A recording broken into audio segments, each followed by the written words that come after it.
Hood's open on the Camaro again. For everybody who's been there for a while should know, that's not good news.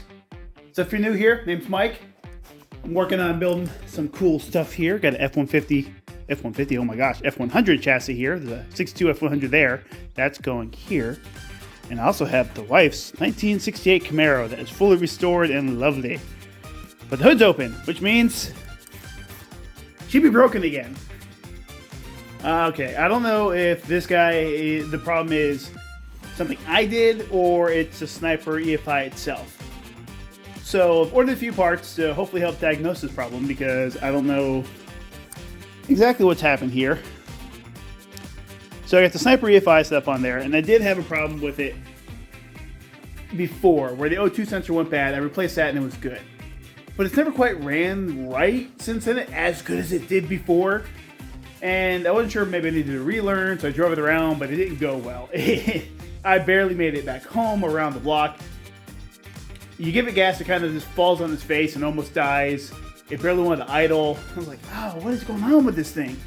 I have no idea. So going back to basics, air, fuel, timing. Timing shouldn't have changed. I've done nothing with it. It's set up as is. I checked it on the computer. It's reading correctly. All good. So I didn't put a timing light on the engine, which is going to be probably my last resort. But the first thing I'm thinking is, you give it gas and it wants to die. Fuel problems. Now on this guy, I did put a internal fuel pump in the tank in the back. I did that when I did the install on the Sniper originally. If you guys saw that video before, I'll put a link down below for you if you want to check that out. When I installed this, I dropped the tank, put the pump designed for Sniper with an internal regulator, so I didn't have to run the next additional fuel line, because I only have one fuel line here. But what I'm thinking has happened is the gas kind of sat in the tank for a while. Mind you, I am running ethanol-free gas longer than I wanted, and the tank got really, really low because I never adjusted any settings for the fuel level sender to see on how well it works with my electronic gauge in here. So that may be a problem where I clogged the filter back there. When I installed this, I installed a fuel filter in line because this is designed for fuel injection. I didn't want to clog the injectors because that's a more expensive problem. So, got that, but I can't check the fuel pressure because there's no fuel gauge anywhere on this, and I don't have a port to install it. So, come Summit. Picked up myself a new insert for the fuel filter, so we're going to be putting that in today. And I ordered a fitting to go in line, along with a fuel pressure gauge, like the one I installed on the Mach 100 chassis here, which you guys haven't seen that video yet. It's coming. So I installed this gauge guy here, so I can adjust the regulator back there, which, because there's no port on there for me to put that on there, so I used the one here. Working on cars, nothing but problem solving and spending more money on parts. Alright, let's go ahead and start cutting up this fuel line and installing this so I can get this car hopefully running correctly so I can get back to working on that again, which is always the goal. Always, because that car will actually be driven way more than this. Daily driver, weekend car, if even that. Oh, whew.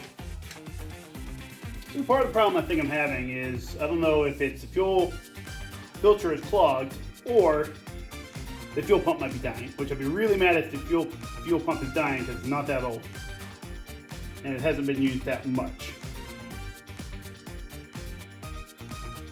I mean, stuff's flowing through it, but it seems a little gummy, so let's see what she looks like on the inside.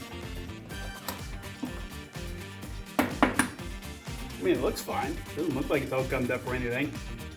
So, change it anyways, because I already have it and hope for the best. These fittings work really well. I'm really happy with this Earl's Vapor Guard setup. It's worked good. It's worked well. Let's use proper English. Just I'm going to learn y'all something today. Go learn you something good. What? I don't know, but we're going to learn it.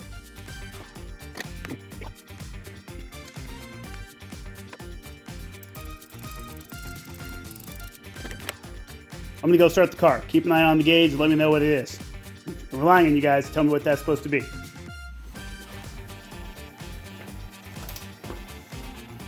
Well, considering I saw it go up and go back down. That's a little low.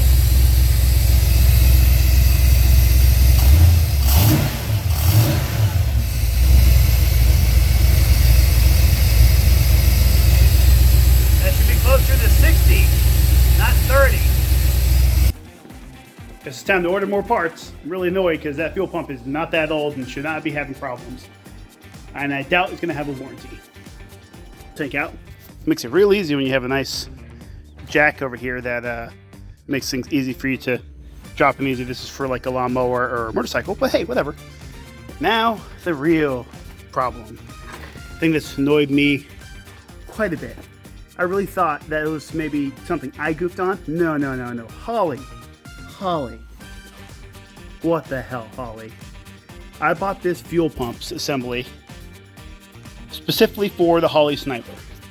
For this Camaro. It was designed for Camaros, Firebirds, yada yada, of this generation. I really thought the pump was bad. No, I'm pretty sure that guy was fine. I don't have a way to test it right now, but that guy is going to be my problem. Look at this hose. Completely crumbled away. I mean, there's... what the heck is... all the rubber is gone. It's just the nylon straps. You can see right through it. The fact that my car even ran blows my mind that I wasn't just dumping all the extra fuel out. Holley. I wish you put out something stating that this was a problem. Because I'm running ethanol-free fuel in this. I've never put any regular other fuel except high-test ethanol-free fuel in this tank. Even inside of my tank. I don't know if you guys will be able to see it, but no, it doesn't want to play nice. I mean, even everything there looks clean and nice and a little bit of gunk, but that's going to be from this hose here. I mean, come on. And they, at least with this pump, which is essentially that one, but painted green for some reason or other, came with this nylon tube, which I'm assuming is their fix for this problem. So, did you sell me one that was old? Did I buy it before you realized the problem? I have no idea, but they're wrong. Getting this tank out wasn't that hard, but come on, Holley. You know better. You know better. Why would you put this cheap hose that's going to crumble in a gas tank if you didn't think it was going to be? I bought this whole assembly. I didn't put it together. You sold this as one big piece for this car. Now, come on, Holley. All right, let's finish installing this pump. She is back on the ground. Let's go ahead and fire her up and see what she does. Hopefully she gets the right pressure right off the bat, because that would be really, really nice.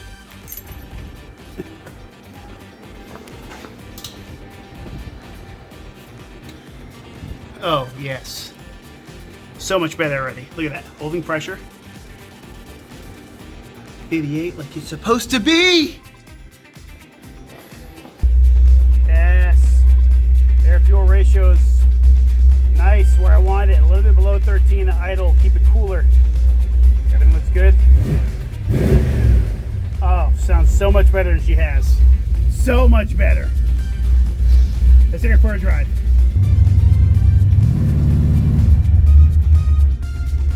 She's running much, much better. But I tell you what, she's running really, really fat. I mean, really rich. But I reset everything to the fuel tables, and yeah, it's just trying to run it with no fuel in it. So the fuel table is probably gonna be pretty bad right now until I drive a little bit more to get it better.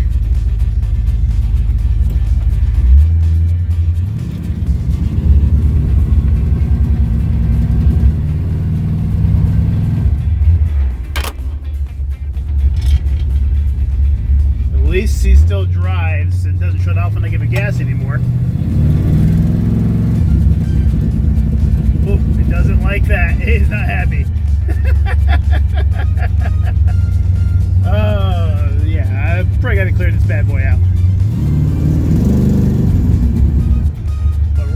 so much better. At least I can get around the block now without it trying to die on me every time I would do any bit of throttle on it.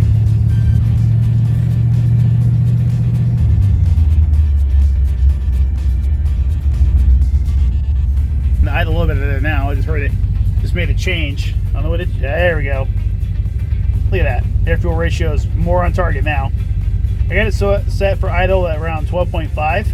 Want to be a little fatter at idle, but it's definitely starting to figure it out now.